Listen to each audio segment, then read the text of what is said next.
All right, what is up, guys? We are back with Claymore, chapter 118, Corpse of the Witch, part 5. Um, really quick, I think so. We have 118 right now, and I think 119 is the last chapter in volume 21.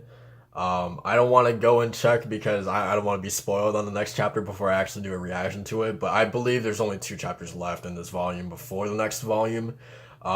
So I think the plan is obviously chapter 118. I'll release it tonight. It's Tuesday. Right now, it's Tuesday right now. So release that right now after I'm done recording, and then the final chapter of this volume will probably go up like Wednesday night or Thursday night, something like that. Um, and then it'll probably take like a couple days for volume 22 to come get sent out for me to order it, and then for it to come over here. Um, so I'll say like that volume will probably come in on like Monday or Tuesday or something like that. So we'll finish volume 21 this week, and then we'll start volume 22 next week, if that makes sense. So yeah, very excited to keep going, man.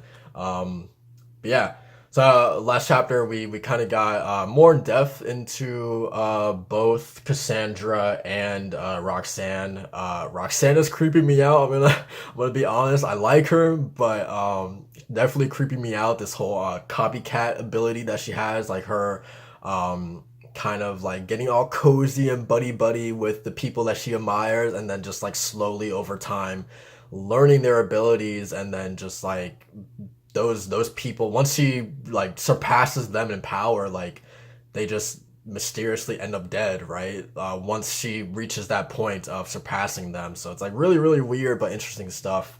And then we learn about Cassandra's dust eating abilities. So again, really cool stuff. But I'm loving these three Claymores so far. They have not been a disappointment.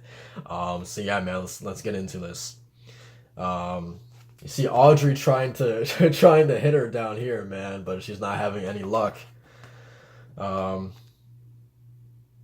Dude, this is such a cool. Oh my god, this is such a cool cover page. That's so cool, man. Um, Dude, and Audrey's arms just like cut into pieces. And you got Rachel's leg got cut off too. Man, it's literally just like like Cassandra's just playing Limbo, right? That's what it's called. That game where you have to like go underneath the bar or whatever. That's literally what she's doing right now, and nobody can hit her at all. Um, anyway, first the legs and then the arms. Um, Man, dude, yeah, they can't do anything. It's insane. And thank you guys for pointing this out. Like the fact that all three of these claymores that Cassandra is fighting, Rachel, Nina, and Audrey, are all single digits, right? Um, so that's why they weren't pushovers against Cassandra. But like somebody again, one of you guys pointed out that Cassandra isn't like, without using her ability, like she's an okay fighter.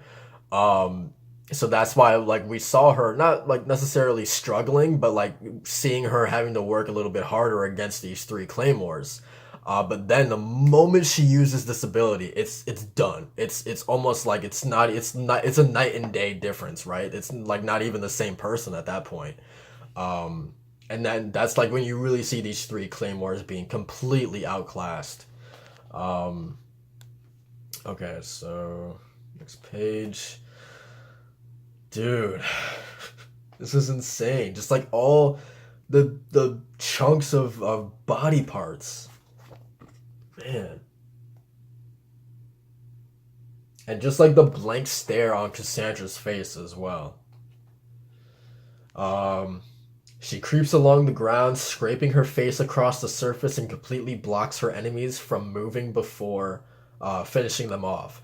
All of the number ones, her way of fighting is the ugliest and the cruelest. I had no use for a technique that I wouldn't want other warriors to see. Oh, so she never copied this attack? Or this ability, right? Is that what she's saying? I had no use for a technique that I wouldn't want other warriors to see. Okay. Yeah, I guess right? She's saying that she never copied this ability. Um, okay, so what an awful way to die. Audrey, she really did what? Um, so this bottom part right here, like this whole section. See if I can clear that up. My bad.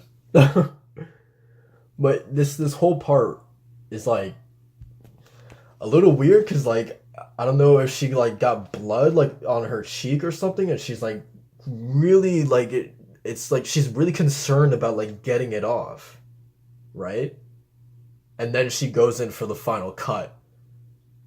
I don't know, blood freaks her out or something like that, but I find it a little bit weird that like that she's like really trying to rub that blood off or something. I don't know. It's just something I noticed. It's probably nothing, but I don't know. Audrey. Um, the hell happened? Huh? Her strike was diverted? The trajectory of the sword was slightly rerouted. It seems there's someone strange just over there. Hey, are you alright? Why were these guys holding a warrior? Okay, so Audrey's still alive, anyway. Oh, Rafatella or whatever? Um, oh no, hey, don't push yourself, you'll die. Lie down. Dude, Rafatella, holy crap, dude. What? And you're telling me Cassandra can't get her? Jeez. That's insane, dude. Hey you. Sorry, but just let me do this. To me, the warriors were not comrades. Only one warrior in the organization was trained to fight against warriors. I had no classmates and no friends. They simply gave me the number 10. I am totally different from the other warriors. Um, oh, I missed a little bubble. So, only one warrior in the organization was trained to fight against warriors, and that was me. Okay. I was so jealous that time when the warriors all banded together with one will. None of us fight for the organization, but on our dead end path, a desire to be on the side of humans drives us. And we fight for our lost family and friends. And we hope to fight for the warriors who live and fight at our side. So here at the end, let me be their comrade. There, this way.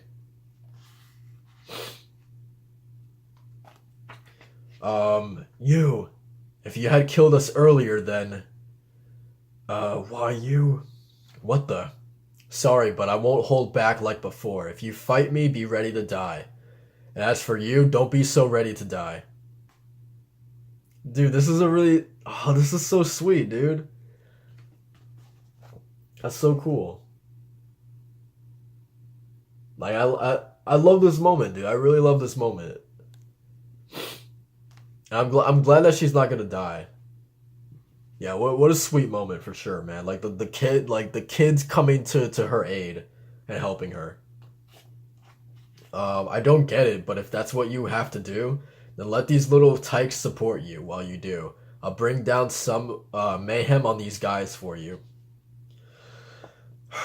What happened? Suddenly your movements are not so great. Are you tired already? Or are you bothered by the decrease of your comrade's Yoma energy? I love it, dude. I'm loving Hysteria so much already. She is truly strong. I can't win if I'm worrying about the others. Give it up, would you? Even if you release Yoma energy, you can't keep up with my speed. You just keep flowing, or you just keep plowing into me. To be honest, it's boring. I had an idea earlier. Here we go again. Alright, so let's see what Miria has up her sleeve.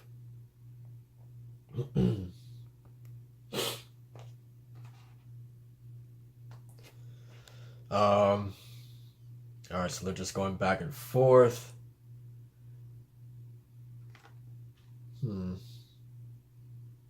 I love like Phantom Miria is just like It's here in full force, man. Just like seeing the sword slashes go right past her head. Um, this is a pretty good fight, man. Just them going back and forth. Like obviously, I don't think Hysteria is like because she's pretty like calm faced throughout this entire fight. So like I don't think that she's really like like putting 100% of herself into this, but nonetheless, I think it's still pretty cool that Miria is still she's hanging in there, right? All right, so Hysteria just passed through her. Um, so it started when Ophelia's action caused Hilda to awaken. I lost myself and for a moment surpassed my limits of Yoma power release. This isn't over yet. You just narrowly avoided fatal injuries, but you're good. For my Phantom technique, I raised my Yoma energy for an instant to go from a normal state to my Yoma power release limit. So for a technique to surpass the Phantom, I would momentarily raise my Yoma energy from a state of Yoma power release to beyond my limit. Um, wait. So for a technique to surpass the Phantom, I would momentarily raise my Yoma energy from a state of Yoma power release to beyond my limit. Okay. It doesn't have a fragment of Hysteria's elegant accuracy, but it is a simple and coarse technique that maximizes speed. You could say I awaken for a moment. It is an incredibly dangerous method. It's pretty risky. It's really risky. Um, but I mean, I guess this is just kind of like trial and error, right? Like she's just trying to kind of figure out what's gonna work. But Hysteria, man, is still just like getting her every single time. You'll reach your limits soon. Look at this, man. This is a beautiful panel, by the way. That top one. Um, I couldn't use that technique in the battle against Regaldo and Pieta. I was too scared of losing my human heart to try it. I won't make that mistake again. Um, dude, like you could actually see like the transformation, dude. Um, all right, so you simply don't give up. Take the plunge without hesitation. For 7 years up north, I didn't only brush up on my technique, far beyond my limit. So she's been training for this, man. Holy crap. And I don't know, like, is that. Let me see. Is that, like, surprise on Hysteria's face? It might be. Yeah. She said, what? Dude, she actually cut Hysteria. Whoa. And she's actually pissed off, too. Oh, boy. Hysteria's mad. Um, are you crazy? Shall we begin? Now we start trimming away at each other's life. Oh, dude. I got chills, dude. I got chills. I mean, just from this entire final panel right here. Like, I legit have goosebumps. I'm pretty sure that's the end of the chapter. Yeah, that's the end of the chapter. Oh my god. That's so cool though, man, that she's been this isn't something that just like came like out of her ass that she just pulled out of her ass, right? Like this is something that she's been training for. And that's all I ever asked for, right? Um that's cool, man. And that just like the um her admitting that she was scared to try this before, and for good reason too, man. I feel like it's a logical fear. Like she didn't want to lose that human side of her, so that's why she didn't try it against Regaldo. Um, but here, and then it's like the thing, like um, I don't know if like her, not using, not pushing past her limit, um, would have saved a few lives in Pieta or something. Maybe that's like her thinking or whatever. But like, I wonder if like what is motivating her to do it now is like a little bit of guilt from what happened in Pieta, because she's like, I was too scared back then. I was too weak back then, and because of that, like all these people died under my watch, right? Because I was too scared to do this, to go and surpass my limits or whatever. Um, so like I wonder if like because like maybe she has a little bit of guilt, um, from that, and now she's like telling herself, making sure that that will never happen again, right? Like Pieta will never happen again, right? Um, so yeah, I'm thinking that's what's motivating her to actually go beyond her limits this time. Um, so like it's almost like using Pieta as a stepping stone, as an opportunity for her to learn. Obviously Pieta was a failure for her, right? It was like probably like very traumatic for her character, right? To experience, to have to go through that. So like to see her like using that as something that she could learn from, something that uh she never wants to experience again. Um, and that motivation is what's pushing her to use it now. I think it's pretty cool. Hopefully, I understood that. Um, but that's my interpretation at least, right? But anyway, that was so cool, man. So cool. And just like the shock on Hysteria's face as well. So I'm excited next chapter, hopefully, to see like what does a slightly pissed off Hysteria look like, right? Not appearance wise, but like power. Like what does that look like? How is she going to act next chapter? Um, yeah, I don't know, but I'm excited. I'm definitely excited for that. Um, and just like seeing Miria, like the look on her face, just how animalistic she is. Um, I mean, this is her literally turning for like momentarily, right? That's what she said, that she would have to turn for a little bit. I think that's what she said. Um, that she would have to awaken for a moment. So like, I'm excited to like see how does that change her fighting style. Um, I feel like I would have to assume that that would definitely make her way more aggressive than she normally is. I mean, she's already kind of been a little bit more on the aggressive side, but I feel like it's gonna get turned up to like 10 in next chapter, so I'm excited to see that. And just how is Hysteria gonna respond to this? I think Hysteria is gonna be fine, honestly, but this is gonna be a really really cool battle for sure. Um, yeah, so all that stuff was great. Um, and then I guess the other big thing that happened was Raffatella, or however you say her name. Um, that was surprisingly sad. Like I did not expect that from that character, but that was a surprisingly sad moment, I have to admit. The fact that she was created for the sole purpose of being able to, you know, not necessarily fight against other warriors, but if any warrior was to step out of line in any way, then it would be her job to like reel them back in, to get them back under control, right? And for that purpose, because of that reason, the organization, distanced her and separated her away from, her other classmates or her comrades or whatever. So she never had any friends because of that, which is actually like really, really sad.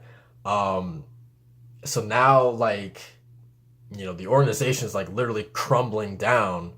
Um, and just to see, in the midst of all this chaos and like her, like on her last legs essentially to be like with what little energy she has left, like saying no, like let me, at least do some bit of good and help out, um you know the essentially the friends that I never got to be friends with, the clay.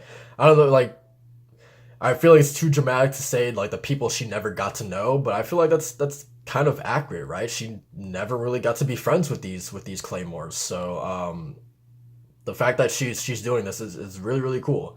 And just the kids, man, the kids, the trainees, um, going to help her out, man. It was like it hit me right in the chest, man. It really did. That was such a sweet moment.